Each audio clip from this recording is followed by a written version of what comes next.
Hello guys, welcome to my YouTube channel के अपनी दी और बातें में एपिसोड की शुरुआत सूरज से होती है, जो कहता है कि भगवान ने हमें जुड़वा बच्चे दी। उसका कारण यह है कि बुलबुल के चेहरे पर मुस्कान ला सकता हूँ, उसे अपने माता पिता सवाल करते नहीं देख सकता। हमने भगवान से एक बच्चा मांगा, हमें वह मिल रहा है और हम दूसरा बच्चा दे सकते, शायद इसी कारण से आया हो। भाभो कहती कि आपको जुड़वा बच्चे हो रहे हैं, अगर एक आ जाता है तो क्या आप बच्चे को देखकर महान बन जाते। संध्या रोती। सूरज कहता है नहीं, मैं ऐसा नहीं करता, मैं इतना मजबूत नहीं हूँ, लेकिन आज मेरी ताकत जुड़वा बच्चे हैं। भाभो कहती है कि आप जो कर रहे हैं वह सच नहीं है। जुड़वा बच्चे गर्भ में होंगे और एक साथ रहना चाहेंगे, और उन्हें नहीं पता कि उनके पिता उन्हें अलग कर रहे हैं। वह कहती है कि अगर भगवान उन्हें एक साथ भेज रहे हैं तो उन्हें तोड़ने वाला वह कौन होता है। सूरज कहता है नहीं, बुलबुल एक के साथ रहेगी और हमारे घर के बच्चे दूसरे के साथ रहेंगे। भाभो कहती है कि मुझे बलिदान के बारे में मत कहो, कपड़े और भोजन दान किया जा सकता है, बच्चे नहीं। वह पूछती कि गोद लेने वाले कार्यालय की महिला ने अंकुर को मना क्यों किया, क्योंकि उसने देखा कि बुलबुल बच्चे को लेने के लिए अड़ी हुई है और आप इसे समझ नहीं रहे। सूरज कहता है कि हम अंकुर को अच्छी तरह से जानते हैं, आपको विश्वास दिलाता हूँ कि बच्चे को वैसा ही प्यार देखभाल मिलेगा जैसा हम दे सकते हैं। वह अपने पड़ोसी को याद दिलाता है उसके बच्चे अपने दोस्तों को दिया था और वह इसे फैसले के लिए तैयार थी। भाभो कहती कि वे अलग थे, उसका बेटा उसके घर में ही था, दूर नहीं। सूरज कहता है कि अंकुर भी हमारा है, वह संध्या का भाई है जो उससे बहुत प्यार करता है। क्या वह उसके बच्चे से प्यार नहीं करेगा? वह भी हमारा घर है, वे एक ही तरह की परवरिश करेंगे। हम उसे अपनी आंखों के सामने रख सकते हैं, कभी भी मिल सकते हैं, उसे घर ले जा सकते हैं।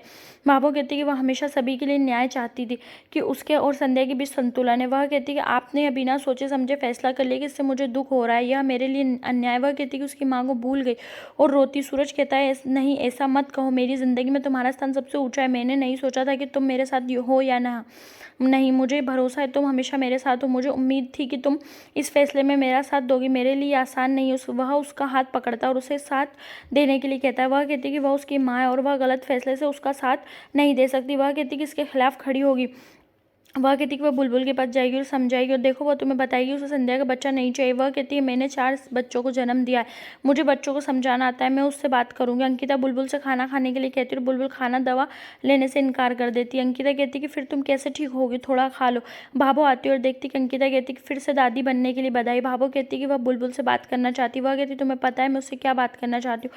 अंकिता कहती है हाँ, उससे बात करो, शायद वह तुम्हारे हाथों से खाना खा ले, मैं बाहर रहूंगी। वह चली जाती। भाभो बुलबुल समझाती है कि वह छोटी और उसे बड़ों का मना नहीं करना चाहिए। वह उसे खाना खाने के लिए कहती। बुलबुल कहती कि वह खाना नहीं चाहती। भाभो कहती कि अगर तुम नहीं खाओगी तो तुम ठीक कैसे होगी, हमें चोट लगेगी। मीनाक्षी को बच्चा हुआ, तुम्हें बच्चे को देखना होगा। बुलबुल कहती नहीं, मुझे संध्या के जुड़वा बच्चों में ऐसे एक बच्चा चाहिए। वह कहती कि सूरज ने कहा था कि अगर मैं मांगूंगी तो बच्चा दे देंगे, अब वे मुझे नहीं दे रहे हैं। भाभो कहती कि वे अपना बच्चा किसी को नहीं दे सकते। वह उससे पूछते कई बच्चे माता पिता नहीं होते, लेकिन उसके पास उनके माता पिता हैं, क्या वह उन्हें अपने माता पिता दे सकती? बुलबुल कहती नहीं, मैं नहीं दे सकती। भाभो कहती कि कोई भी बच्चा नहीं दे सकता। संध्या 9 महीने तक बच्चे को अपने गर्भ में रखेगी, फिर वह उसका बच्चा, लेकिन वह तुम्हें भी प्यार करेगी।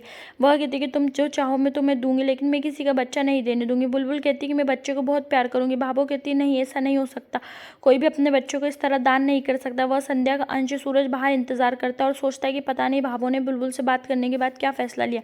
एमिली कहती कि एक कलश यहाँ है और पूजा अधूरी। भाभो आती और कहती कि यह शगुन की पूजा अधूरी नहीं होगी।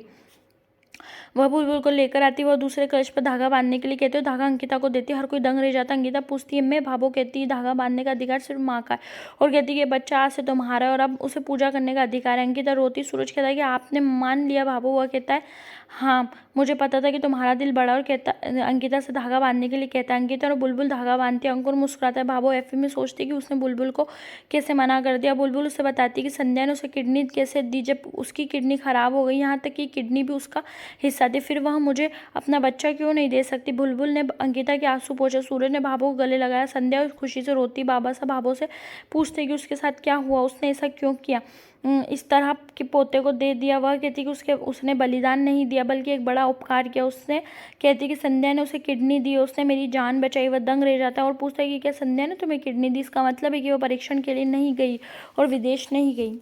उसने कहा था कि अपने घावों को छिपाने के लिए सलवार कमीज पहनेगी। वह कहता है कि हमने उसे बाहर निकाल दिया और अपने रिश्ते खत्म कर दिए, उसने तुम्हें किडनी और नई जिंदगी दी। वह कहती है हाँ, मैं इस एहसान के लिए भुगतान करी हूँ, अगर मैं उस समय मर जाती तो यह मेरे लिए आसान था, अब मैं अपने परिवार का अंश दे रही हूँ, यह हमारे लिए एक बुरा सौदा है। वह दुखी हो जाती। एपिसोड समाप्त होता है। आने वाले एपिसोड में संध्या और सूरज के बीच एक मधुर पल होता है। वह कहता है कि वह अभी भी उसके लिए वही पतली संध्या है। एपिसोड समाप्त होता है। आने वाले एपिसोड के अपडेट जाने के लिए हमारे चैनल को लाइक एंड सब्सक्राइब कीजिएगा। इस